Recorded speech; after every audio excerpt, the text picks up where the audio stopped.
ہماری آج کی ویڈیو کا عنوان ہے حسد۔ یہ ایک ایسی بیماری ہے جو اندر ہی اندر انسان کو کھا جاتی ہے۔ اس کا زیادہ تعلق نفسیات سے ہے، تو اس سلسلے میں کچھ ضروری باتیں ڈسکس کرنا چاہوں گا۔ انسان کا دل ایک خوبصورت گلشن کی طرح ہے، لیکن جب اس میں حسد کا بیج بو دیا جائے تو یہ پورے گلشن کو راکھ کر دیتا ہے۔ حسد وہ آگ ہے جو دوسروں کا تو کچھ نہیں بگاڑ سکتی، لیکن حسد کرنے والے کو اندر ہی اندر جلا کر ختم کر دیتی ہے۔ آج ہم انسانی رویوں کی اس سب سے خطرناک بری عادت کا پوسٹ مارٹم کریں گے۔ حسد کی وجوہات پہ اگر ہم بات کریں تو یہ ون بائی ون کچھ اس طرح سے ہو سکتی ہیں۔ اس میں سب سے پہلے بات ہم کریں گے کم تر خود اعتمادی۔ جب انسان اپنی خوبیوں کو نظر انداز کر کے دوسروں کی کامیابیوں سے خود کو کمتر سمجھنے لگے تو سمجھیں وہ اس بیماری کا شکار ہو سکتا ہے۔ موازنہ، ان دوسروں کی نعمتوں کا اپنے حالات سے مسلسل موازنہ کرنا۔ حالانکہ اللہ تعالیٰ فرماتے ہیں میں جسے چاہوں تو بے حساب دے دوں، جسے چاہوں تو نپا تلا دوں۔ یہ اس کا فیصلہ ہے، تو انسان کو ہمیشہ اللہ کی ذات پہ بھروسہ ہونا چاہیے اور اس سے جو کچھ بھی نعمتیں اللہ کی طرف سے ملتی ہیں ان پہ شکر ادا کرنا چاہیے، نہ کہ وہ اندر ہی اندر دوسروں سے جلتا رہے، کیونکہ ہر انسان کا اور ہر خاندان کا حصہ اللہ کے پاس ہے، انسان کے پاس نہیں ہے۔ اسی طرح سے عدم تحفظ، یہ خوف کہ کوئی دوسرا ہم سے آگے نکل جائے گا یا ہماری جگہ لے لے گا، تو یہ عدم تحفظ کہلاتا ہے۔ اس سے بچنے کی کوشش کرنی چاہیے، کیونکہ اللہ تعالیٰ جسے جتنی عزت یا جو مقام دینا چاہیں گے وہی دیں گے۔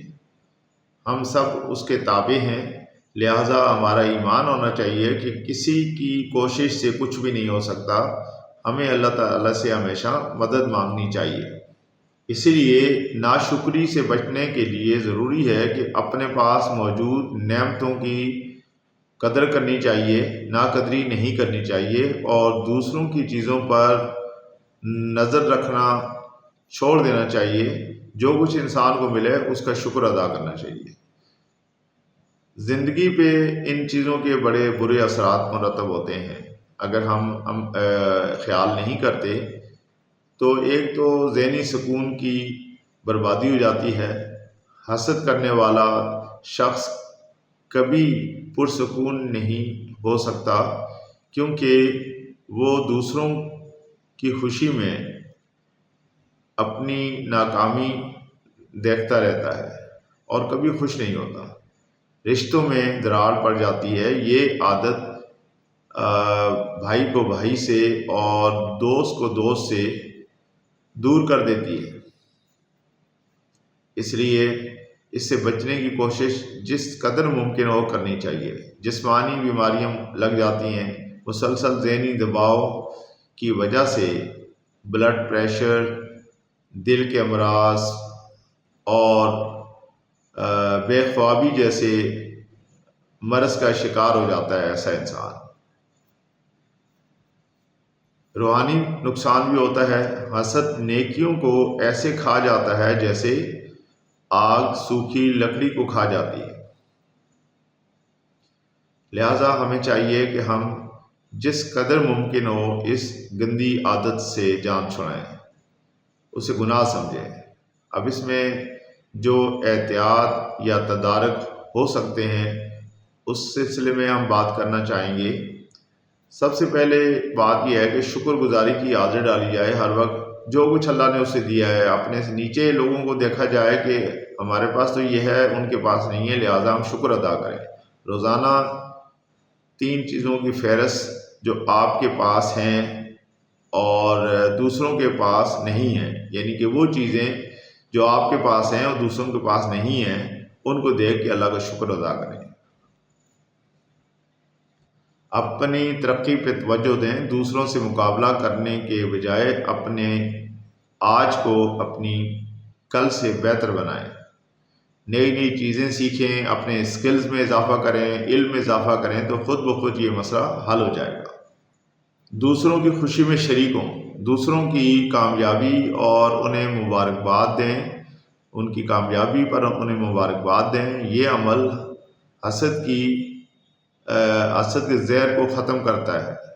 سوشل میڈیا کا محدود استعمال کریں، ہر وقت اس پہ چپکے رہنے سے آپ کا دماغ صحیح کام نہیں کرتا، کیونکہ سوشل میڈیا پہ کچھ فلٹر شدہ چیزیں سامنے لائی جاتی ہیں لوگ اپنی ویڈیوز کو کامیاب کرنے کے لیے۔ تو اس سے کیا ہوتا ہے کہ ہر وقت ایسا جہاں پھول ہوتے ہیں وہاں کانٹے ضرور ہوتے ہیں۔ زندگی اتنی آسان بھی نہیں ہے جس طرح سے وہاں پہ فلموں میں یا سوشل میڈیا پہ دکھائی جاتی ہے، اس میں تکالیف ہوتی ہیں، کیونکہ اللہ تعالیٰ فرماتے ہیں لیس للانسان الا ما سعی۔ یہ قرآن کے الفاظ ہیں کہ انسان کو وہی کچھ ملتا ہے جس کے لیے وہ کوشش کرتا ہے۔ اب اگر ہم کوشش کریں ہی نہ اور ہم صرف حسد اور ایک برے خیالات میں پڑے رہیں تو کبھی بھی ہم ترقی نہیں کر سکتے۔ لہٰذا ہمیں چاہیے کہ ہم اپنی محنت، اپنی کوشش مسلسل جاری رکھیں۔ القاسب حبیب اللہ، ایک حدیث کا مفہوم یہ ہے کہ محنتی اللہ کا دوست ہے۔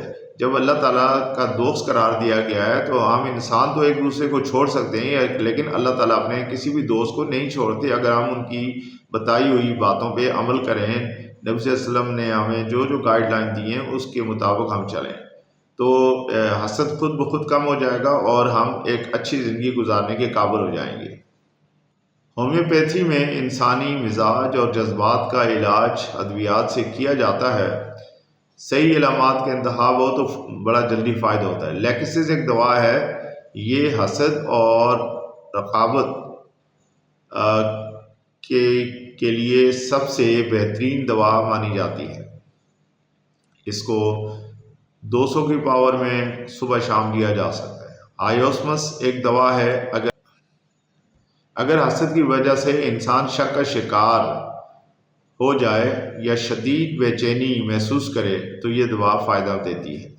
نقص و میکا ایک دوا ہے ان لوگوں کے لیے جو بہت زیادہ کمپٹیٹیو ماحول، یعنی وہ مقابلے میں آتے ہیں اور دوسروں سے آگے نکلنے کی دھن میں حسد کرتے ہیں اور اپنے آپ کو برباد کرتے ہیں۔ اسی طرح سے ایک اور دوا ہے اسٹیفیسیگیریا اسے کہتے ہیں۔ اگر حسد اور غصہ دبا ہوا ہو اور وہ انسان کو اندر سے کمزور اور بیمار کر رہا ہو تو یہ دوا بہت فائدہ دیتی ہے۔ یعنی حسد بھی کر رہا ہے انسان، ہر وقت غصے میں رہتا ہے تو یہ دوا فائدہ دے گی۔ اس لیے ہمیں چاہیے کہ ہم اس بری عادت کو چھڑانے کی کوشش کریں اور مناسب علامات کے مطابق ہومیوپیتھک دوا کا استعمال کریں۔ یاد رکھیں، آپ کی زندگی کا مقابلہ کسی اور سے نہیں بلکہ آپ کی اپنی ذات سے ہے۔ کسی دوسرے کا سورج طلوع ہونے سے آپ کا چاند ماند نہیں پڑتا۔ جب آپ دوسروں کی خوشیوں میں خوش ہونا سیکھ لیں گے تو کائنات کی تمام خوشیاں خود بخود آپ کی طرف کھینچی چلی آئیں گی۔ اپنے دل کو حسد سے پاک کیجیے، کیونکہ اصل بادشاہ وہ ہے جس کا دل مطمئن ہے۔ آخر میں آپ سے یہ عرض کروں گا کہ اگر آپ کو میری ویڈیو اچھی لگے تو میرے چینل کو